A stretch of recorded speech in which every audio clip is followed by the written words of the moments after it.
రంగయ్య తన కూతుర్లైన సంధ్య ఇంకా వాణితో కలిసి నివసిస్తూ ఉండేవాడు.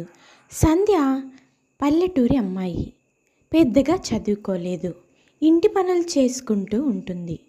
అలాగే ఇంకా వాణి పట్నంలో చదువుకొని ఉద్యోగం చేస్తూ ఉంటుంది.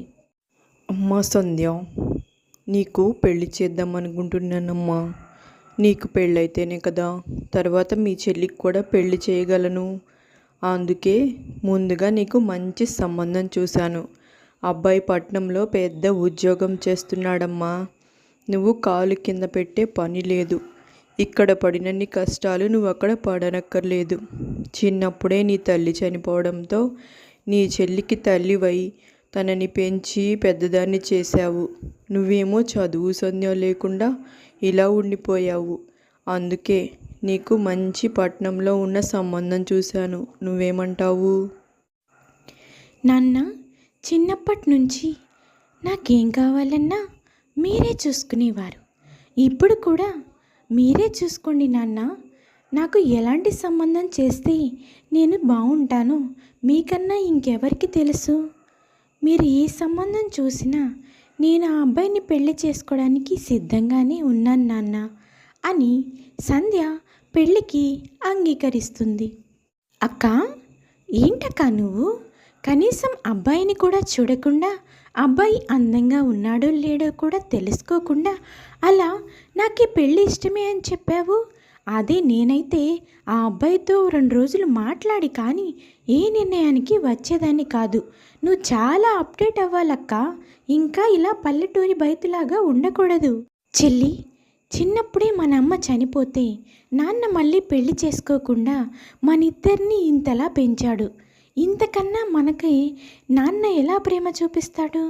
అందుకే నాన్నకన్నా మన గురించి ఇంకెవరికి బాగా తెలుసు? నాన్న మంచి సంబంధమే చూసుంటాడు చెల్లి. ఇన్నాళ్ళు మనల్ని చూసుకున్న నాన్న పెళ్లి చేసి మంచి చోటికే పంపిస్తాడన్న నమ్మకం నాకుంది. అందుకే నేను ఈ పెళ్ళికి ఒప్పుకున్నాను. నువ్వు కూడా నాన్న చెప్పినట్టే విను అని సంధ్య అక్కడి నుంచి వెళ్ళిపోతుంది. ఇంకో పక్క పెళ్లి కొడుకు సురేష్ తన తల్లితో ఇలా మాట్లాడుతూ ఉంటాడు. అమ్మా, నీకు చెప్పాను కదా నేను ఆ పల్లెటూరు అమ్మాయిని పెళ్లి చేసుకోను అని. ఎందుకు నన్ను బలవంతం చేస్తున్నావు?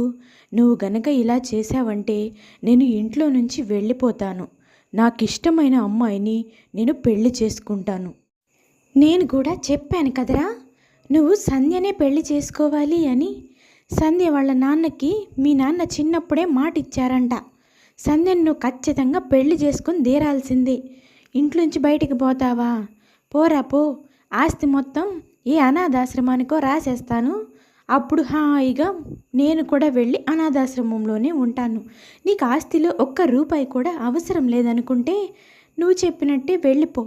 నీకు ఆస్తి కావాలి అనుకుంటే నేను చెప్పినట్లు ఈ సంధ్యని పెళ్లి చేసుకో అనటంతో పెళ్ళికొడుకు రమేష్ సైలెంట్గా నిలబడిపోయి ఉంటాడు ఇష్టమున్నట్టు. అలా రమేష్ ఇంకా సంధ్యల పెళ్ళి జరుగుతుంది. ఒరే రమేష్, పెళ్ళయి 1 నెల రోజులు కూడా ఇంట్లో ఉండకుండా పట్నంలో కాపురం పెట్టాలని కోడలిని తీసుకెళ్తున్నావు. కోడలిని అక్కడ జాగ్రత్తగా చూసుకో. తనకు అసలే పట్నం కొత్త, ఎప్పుడు ఊరు వదిలిపెట్టి బయటకు కూడా రాలేదు. కోడలికి ఏం కావాలన్నా నువ్వే చూసుకో, కొంచెం కోడలికి అలవాటయ్యేదాకా అని చెప్పి కాంతమ్మ కొడుకు కోడల్ని పట్నం కాపురానికి పంపిస్తుంది. అలా కొత్త కాపురం మొదలు పెడుతుంది సంధ్య. ఏవండి, మీకోసం టిఫిన్ చేశానండి. ఇడ్లీ ఇంకా దోశ చేశాను, అలాగే పూరీలు కూడా చేశాను. మీకు ఏది ఇష్టమైతే అది తిందరు కానీ రండి అని చాలా ప్రేమగా సంధ్య తన భర్త అయిన రమేష్ని పిలుస్తుంది. చూడు సంధ్య, నువ్వు చేసే టిఫిన్స్ ఏవి నాకు నచ్చవు. ఎందుకంటే నువ్వంటే నాకు అస్సలు ఇష్టం లేదు. మా అమ్మ నిన్ను బలవంతంగా నాకిచ్చి పెళ్లి చేసింది. నువ్వు ఆ నూనెలో ముంచిన పూరీలు, దోశలు, ఇడ్లీలు ఇలాంటి ఫుడ్ నేను అస్సలు తీసుకోను. నువ్వు నా కోసం ఇంట్లో ఏం ప్రిపేర్ చేయొద్దు. నీ వరకే నువ్వు వండుకొని తినేసి, నేనంతా నాకు కావాల్సింది బయట నుంచి ఆర్డర్ పెట్టుకుంటాను అని చెప్పి రమేష్ చాలా కఠినంగా మాట్లాడతాడు సంధ్యతో. అలా రోజు రమేష్ సంధ్యని ఏదో ఒక విషయం మీద ఎప్పుడూ గొడవ పడుతూ తనంటే అస్సలు ఇష్టం లేనట్టు ప్రవర్తిస్తూ ఉంటాడు. ఇదంతా చూస్తున్న సంధ్య మాత్రం తన భర్త మారతాడు అన్న ఆశతోని తనకి అనుగుణంగా నడుచుకుంటూ ఉంటుంది. ఇది ఇలా ఉండగా ఒకరోజు సంధ్య వాళ్ళ చెల్లి సంధ్య ఇంటికి వస్తుంది. ఏంటి వాణి, నువ్వు హాస్టల్లో జాయిన్ అవ్వడం ఏంటి? నాన్న చెప్పాడు నీకు పట్నంలో మంచి ఉద్యోగం వచ్చిందని, నువ్వు హాస్టల్లో ఉంటున్నావని. నేనే నాన్నకి చెప్పాను, తను హాస్టల్లో ఉండాల్సిన అవసరం ఏముంది నాన్న, నేను కూడా ఇక్కడే ఉంటున్నాను కదా, తను నాతో ఉంటుంది అని. ఏ, నీకు పట్నంలో ఉద్యోగం వచ్చినప్పుడు నీకు ఈ అక్క గుర్తుకు రాలేదా? అక్కతో ఉండాలి అని అనిపించలేదా? అదేం లేదక్క, ఇదివరకంటే మనందరం కలిసి ఉండేవాళ్ళం, కానీ ఇప్పుడు అలా కాదు కదా, నువ్వు బావ కలిసి ఉంటున్నారు, మీ ఇద్దరి మధ్యలో నేనుండడం ఎందుకు అని చెప్పి నేను రాలేదంతే. ఇప్పుడు చెప్పావు కదా, ఇక నుంచి నేను ఇక్కడే ఉంటానులే అంటుంది సంధ్య. వాణి ఇద్దరూ కలిసి అక్కడే ఉంటారు. అక్క, నీకు ఇంకొక విషయం చెప్పనా? నేను బావ పనిచేసే కంపెనీలోనే పనిచేస్తున్నాను. ఆ విషయం నిన్నే తెలిసింది నాకు. బావ ఈ విషయాన్ని నీతో చెప్పలేదా? సరే సరే పద, ఆకలిగా ఉంది, నీ చేత్తో చేసిన వంట తిని ఎన్ని రోజులవుతుందో అని అక్క చెల్లెళ్ళిద్దరూ వాళ్ళ ఊరి విషయాలు మాట్లాడుకుంటూ ఉంటారు. ఇలా రోజులు గడుస్తూ ఉంటాయి. ఒకరోజు వాణి సంధ్యతో ఇలా అంటుంది, అక్క, ఆఫీస్ వర్క్ ఈరోజు బావకి నాకు కలిపి ఇచ్చారు, నువ్వు మా ఇద్దరి కోసం కాఫీ తీసుకొని వస్తే ఇక్కడే మీ బెడ్రూమ్లో కూర్చొని మేమిద్దరం వర్క్ చేసుకుంటాం, తర్వాత నేను వెళ్ళి పడుకుంటానక్క. అలాగే కాకుండా వాణి ఇంకా తన బావ రమేష్ ఇద్దరూ చాలా సన్నిహితంగా మెలుగుతూ ఉంటారు. వాళ్ళిద్దరే కలిసి ఆఫీస్కి వెళ్తూ వస్తూ ఉంటారు. ఇదంతా చూస్తున్న సంధ్యకు చాలా అనుమానంగా ఉంటుంది. కానీ తన చెల్లి మీద ఉన్న నమ్మకంతో తను ఇవేవీ పట్టించుకోకుండా వాళ్ళకి కావలసిన సేవలన్నీ చేస్తూ వాళ్ళకి టైంకి ఫుడ్ పెడుతూ వాళ్ళని బాగా చూసుకుంటూ ఉంటుంది. కానీ ఇంకో పక్క రమేష్ ఇంకా వాణి ఒకరినొకరు ఇష్టపడతారు. ఒకరోజు రమేష్ వాణితో ఇలా అంటాడు, వాణి, మనిద్దరం పెళ్లి చేసుకుందామా? నాకు నువ్వంటే చాలా ఇష్టం, నాకు నువ్వు చాలా నచ్చావు, నాకు నీలా మోడ్రన్గా ఉండే సిటీ అమ్మాయిలంటే చాలా ఇష్టం, నువ్వేమంటావు? అదేంటి బావా అలా మాట్లాడుతున్నావు? నువ్వు మా అక్కని పెళ్లి చేసుకున్నావు కదా, నువ్విప్పుడు మా అక్క భర్తవి, నువ్వు నన్నెలా పెళ్లి చేసుకుంటావు?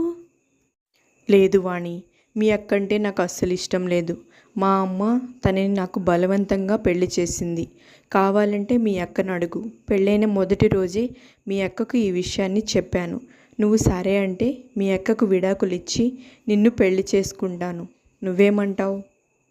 అది అది నువ్వంటే నాకు చాలా ఇష్టం బావా, మా అక్క కనుక నీకు విడాకులు ఇస్తే నేను నిన్ను పెళ్లి చేసుకోవడానికి నాకు ఎలాంటి అభ్యంతరం లేదు బావా అని వాళ్ళిద్దరూ మాట్లాడుకుంటారు.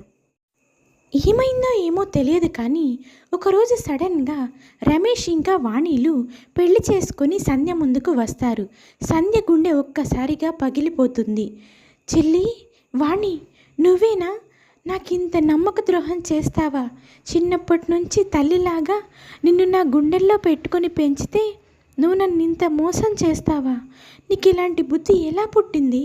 ఇలాంటి చెడు ఆలోచన నీకు ఎలా వచ్చింది అని వాణిని నిలదీస్తూ ఉంటుంది. అది అక్క, బావకి నేనంటే చాలా ఇష్టం అన్నాడక్క. బావకి నువ్వంటే ఇష్టం లేదని, ఆ విషయాన్ని నీకే ముందు చెప్పానని, నువ్వు కూడా బావకి విడాకులు ఇవ్వడానికి సిద్ధంగా ఉన్నావని చెప్పాడక్క. అందుకే బావని పెళ్లి చేసుకున్నాను. ఆగువాణి. సంధ్య, వాణి నీకు సమాధానం చెప్పాల్సిన అవసరం లేదు. నీకెప్పుడో చెప్పాను కదా, నువ్వంటే నాకు ఇష్టం లేదు, ఇక్కడి నుంచి వెళ్ళిపో అని. నువ్వే బలవంతంగా ఇన్ని రోజులు ఇక్కడ ఉన్నావు. అందుకే నాకు ఇష్టమైన పని నేను చేశాను. ఇష్టమైతే ఉండు, కష్టమైతే వెళ్ళిపో. అలా అని రమేష్ లోపలికి వెళ్ళిపోతాడు. వాణి సంధ్యని క్షమాపణ అడుగుతుంది. నన్ను క్షమించక్క, బావ అంటే నాకు చాలా ఇష్టం. బావ నిన్ను ఇష్టపడడం లేదు అని తెలిసేసరికి నేను బావని పెళ్లి చేసుకున్నాను. నన్ను క్షమించక్క. నిన్ను క్షమించేటంత పెద్ద మనసైతే నాకు లేదు. కానీ ఒక్క విషయం చెప్తాను, ఇది బాగా గుర్తుపెట్టుకో. ఈరోజు పెళ్లి చేసుకున్న నన్ను వదిలేసినట్టే రేపు నిన్ను వదిలేసి వేరే అమ్మాయిని చూసుకోకుండా నువ్వైనా జీవితంలో సంతోషంగా ఉండు అని అక్కడి నుంచి వచ్చేస్తుంది సంధ్య. ఇంటికి వచ్చి జరిగిందంతా తండ్రికి చెప్పి, నా జీవితం ఎలాగైతే నాశనం అయిపోయింది, చెల్లినైనా సంతోషంగా ఉండనివ్వండి నాన్న, ఇక ఈ విషయాన్ని ఇక్కడితో వదిలేయండి, నేను నా భర్తకి విడాకులు ఇస్తాను అని చెప్పి తండ్రితో కలిసి జీవిస్తూ ఉంటుంది. ఇది ఇవాల్టి కథ. ఈ కథ కనుక మీకు నచ్చినట్లయితే please like, share and subscribe చేసుకోండి.